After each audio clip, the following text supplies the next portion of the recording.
सभी को नमस्कार। आज प्राचीन भारत में हम लोग हर्षवर्धन पर चर्चा करेंगे। हर्षवर्धन वर्धन वंश के राज्यवर्धन की दुखांत और असामयिक मृत्यु के बाद 606 ईस्वी में थानेश्वर की गद्दी पर बैठा। हर्षवर्धन की गणना भारत के महान सम्राटों में की जाती है। यद्यपि हर्षवर्धन में न तो अशोक का ऊंचा आदर्शवाद था और न चंद्रगुप्त मौर्य का युद्ध कौशल ही, फिर भी इतिहासकारों ने इन दोनों राजाओं की भांति हर्ष को भारतीय इतिहास में उच्च स्थान दिया है।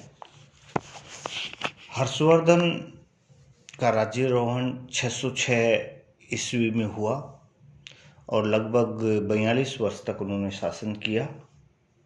648 में उनकी मृत्यु होती है।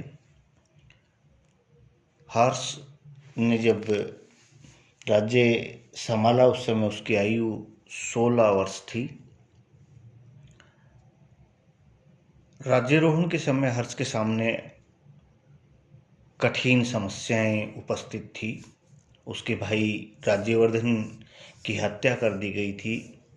राज सिंहासन का भार इस दुखद अवस्था में उसके कंधों पर एकाएक आ पड़ा था।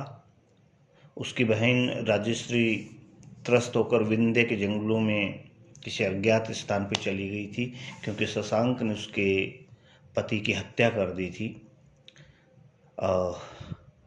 दुष्ट गौड़ शासक शशांक से अपने भाई की हत्या का बदला लेने और अपने बहनोई की हत्या का बदला लेने के लिए हर्ष के अंतर्मन में आग दहक रही थी। जबकि महत्वाकांक्षी शशांक स्वयं कन्नौज में उपस्थित था और वह कन्नौज और थानेश्वर के सिंहासन को अपने अधिकार में करना चाहता था।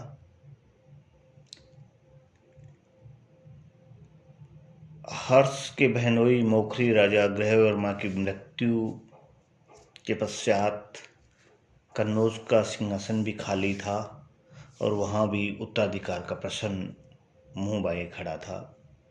इन समस्याओं का हल आसान नहीं था, लेकिन हर्ष की मेधा और दूरदर्शिता के कारण इन सभी का निदान हुआ। अपनी बहन राजश्री की खोज के लिए हर्ष ने स्वयं विंध्य वन की ओर प्रस्थान किया और बौद्ध भिक्षु दिवाकर मित्र की सहायता से उसने राजश्री को ढूंढ भी लिया। ठीक उस समय जब वह अपनी वेदनाओं से मुक्ति पाने के लिए चिता में जलकर मरने जा रही थी। बड़ी मुश्किल से समझा बुझाकर हर्ष ने उसे कन्नौज वापस भेजा। इसके बाद कन्नौज के उत्तराधिकारी का प्रश्न हल हुआ।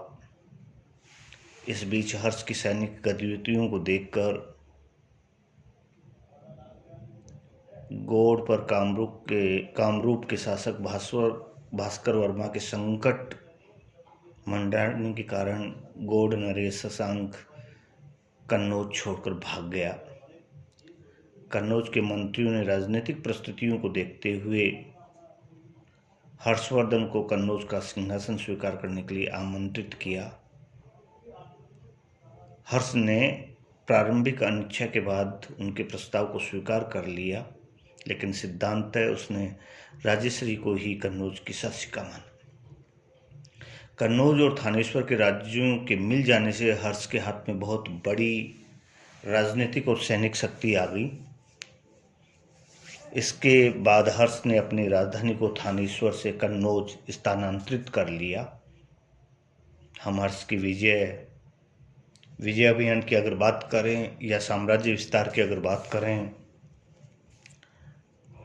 तो हम देखते हैं सबसे पहले हर्ष की दिग्विजय के बारे में। भारत के प्राचीन चक्रवर्ती राजाओं की भांति हर्ष ने भी विभिन्न क्षेत्रों की विजय का संकल्प किया और ये संकेत हमें हर्ष चरित्र में मिलते हैं। वो कहता है कि मैं जब तक इस पृथ्वी को गोड़ों से रहित नहीं कर दूं, तब तक शांति से नहीं बैठूंगा।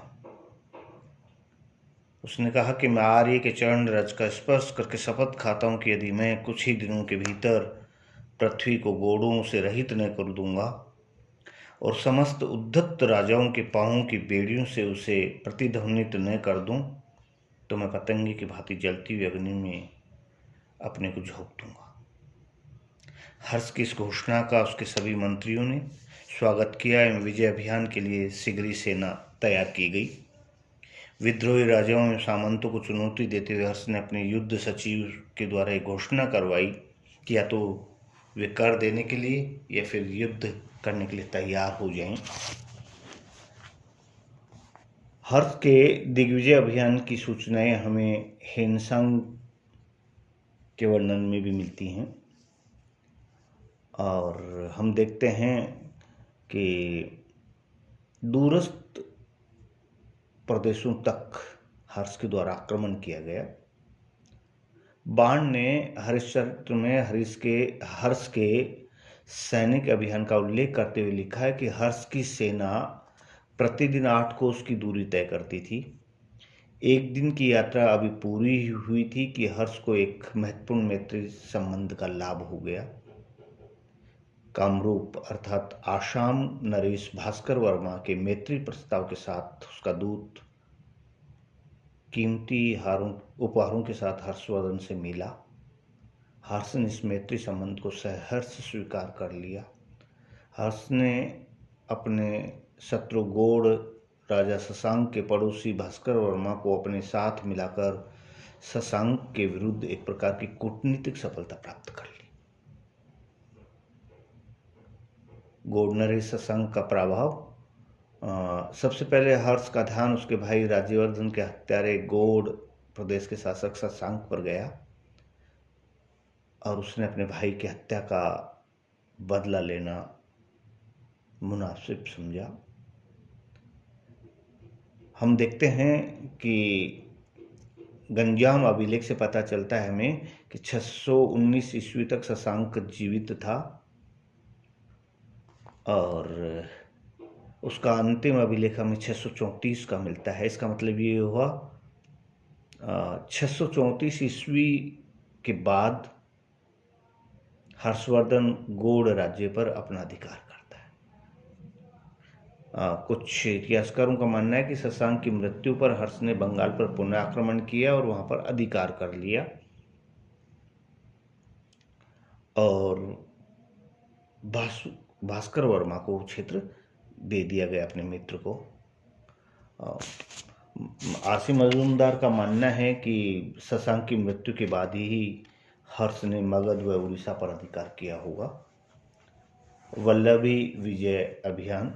वल्लभी सौराष्ट्र क्षेत्र में वल्लभी का शासक था उस समय। समकालिक शासक जो था वो धूरू सेनदित्य था और उसका पश्चिमी मालवा के क्षेत्र पर अधिकार था। हर्ष को दक्षिण की तरफ जाने के लिए उस राज्य को जीतना जरूरी था। हर्ष ने वल्लभी नरेश पर आक्रमण किया और उससे परास्त किया। वल्लभी नरेश ने गुर्जर नरेश श्रीदत्त के यहाँ जाकर शरण ले ली। ये हमें नौसारी दानपत्र जो 706 ईस्वी का है उससे जानकारी मिलती है। और कुछ समय बाद वल्लभी नरेश से मित्रता कर ली और इस मैत्री को सुदृढ़ बनाने के लिए उसने वल्लभी नरेश के साथ अपनी पुत्री का विवाह कर दिया।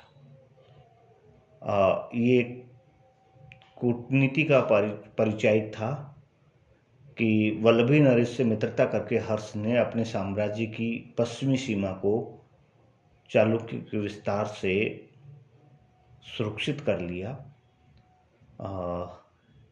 लगभग ये युद्ध जो है 627 से 640 ईस्वी के मध्य हुआ।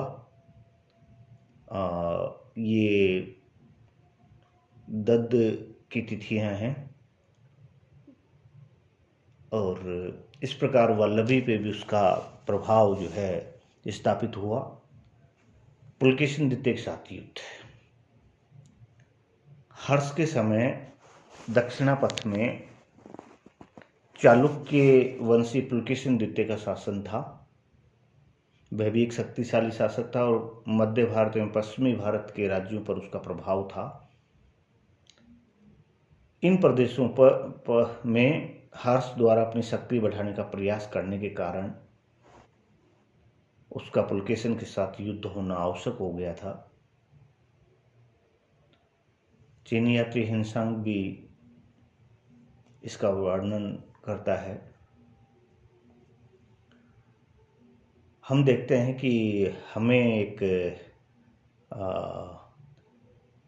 रवि कीर्ति द्वारा लिखित ऐहोल अभिलेख मिलता है जो 634 ईस्वी का है।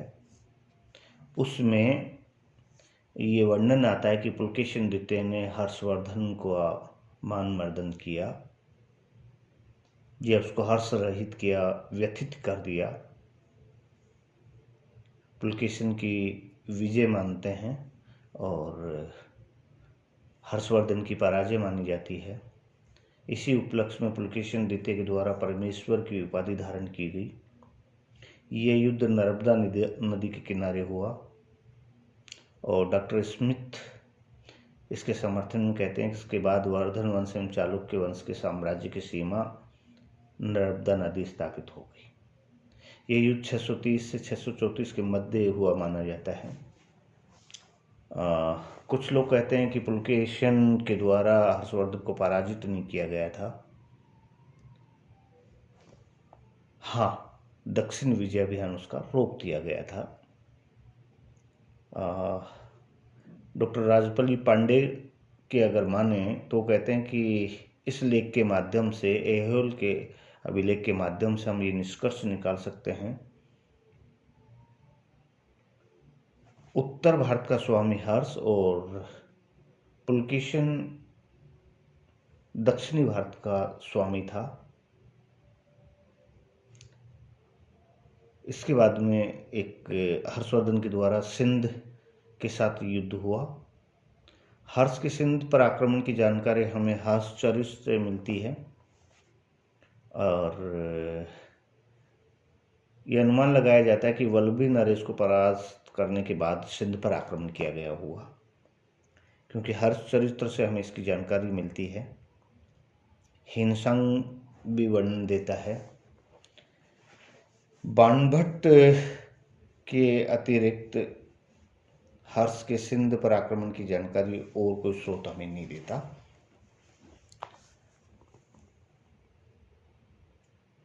हम आगे देखते हैं कि अपने शासनकाल के उत्तरार्ध में हर्ष द्वारा 637 ईस्वी के पश्चात पूर्वी क्षेत्रों के विजय के लिए पुनः उसने एक अभियान, सैनिक अभियान चलाया।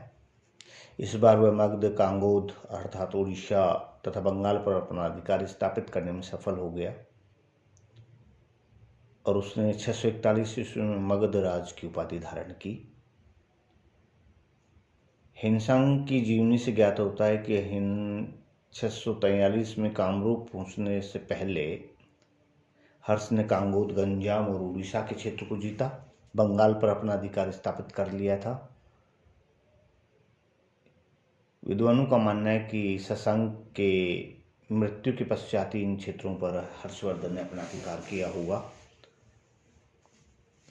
कश्मीर, नेपाल और कामरूप के ऊपर भी हर्षवर्धन का प्रभाव था, क्योंकि हम देखते हैं कि कामरूप के राजा भास्कर वर्मा से हर्ष के राज्यारोहण के कुछ समय पश्चात ही मैत्री स्थापित हो गई थी और कामरूप निरंतर हर्ष के प्रभाव क्षेत्र में बना रहा था। हम हर्ष के साम्राज्य विस्तार की अगर बात करें तो दक्षिणी भारत के चालुक्य एवं राष्ट्रकूट शासकों के लेखों में जो विवरण हमें उपलब्ध होते हैं उनमें हर्ष को सकलो उत्तरापथ नाथ कहा गया है, अर्थात संपूर्ण उत्तरी भारत का सम्राट कहा गया है। इसी प्रकार बाणभट्ट ने उसे चतुर समुद्राधिपति कहा है, जिसके अधीन चारों दिशाओं में समुद्र हों। और उसको फिर सर्व चक्रवर्ती ना धोरी कहा गया है। इन आधारों पर अनेक विद्वानों ने हर्ष को संपूर्ण उत्तरी भारत का स्वामी माना है।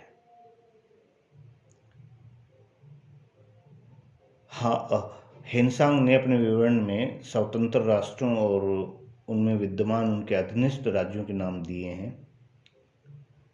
इससे स्पष्ट होता है कि उत्तरी भारत के अनेक भाग हर्ष के साम्राज्य के बाहर भी थे। डॉक्टर स्मिथ ने कहा है कि हर्ष के शासनकाल के पिछले वर्षों में मालवा, गुजरात और सौराष्ट्र के अतिरिक्त हिमालय पर्वत से लेकर नर्मदा तक गंगा की संपूर्ण तलहटी पर हर्ष का आधिपत्य निर्विवाद रूप से था। शासन प्रबंध यद्यपि स्थानीय राजाओं के हाथ में था, किंतु पूर्व में सुदूर असम का राजा भी अपने स्वामी की आज्ञा का पालन करता था। पश्चिम में स्थित वल्लभी देश का राजा भी, जो कि उसका दामाद था, राजकीय अनुचर दल में सम्मिलित होता था।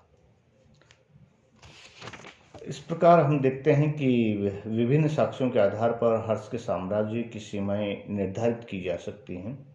हर्ष ने प्रभाकर वर्धन से पैतृक रूप में थानेश्वर का राज्य प्राप्त किया था, जिसमें दक्षिणी पंजाब और पूर्वी राजपूताना के प्रदेश सम्मिलित थे। कन्नौज के राजा ग्रहवर्मा की मृत्यु के पश्चात हर्ष के साम्राज्य में कन्नौज का राज्य भी मिला लिया गया था। कन्नौज के राज्य उत्तर प्रदेश एवं मगध राज्य का कुछ भाग सम्मिलित था। इसके अतिरिक्त कुछ प्रदेशों पर उसने स्वयं विजय प्राप्त करके अपने साम्राज्य का विस्तार किया।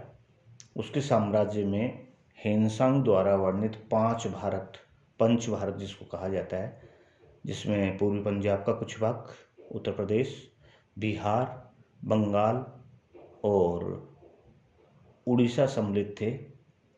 इसके अतिरिक्त अनेक राज्यों से उसके मैत्रीपूर्ण संबंध थे। इनमें वल्लभी और कामरूप के राज्य प्रमुख थे। नेपाल, कश्मीर और सिंध यद्यपि उसके सीधे नियंत्रण में नहीं थे, किंतु किसी न किसी रूप में उसका उनसे संबंध था। लगभग 42 वर्ष के दीर्घ राज्यकाल के पश्चात 648 ईस्वी में हर्षवर्धन का देहावसान हो गया। हर्ष के किसी उत्तराधिकारी की जानकारी हमें नहीं मिलती है। अतः हर्ष के साथ ही पुष्यभूति वंश के गौरवशाली युग की समाप्ति हो गई। हर्ष के बाद राजनीतिक परिदृश्य पर पुनः बिखराव का दौर शुरू होता है।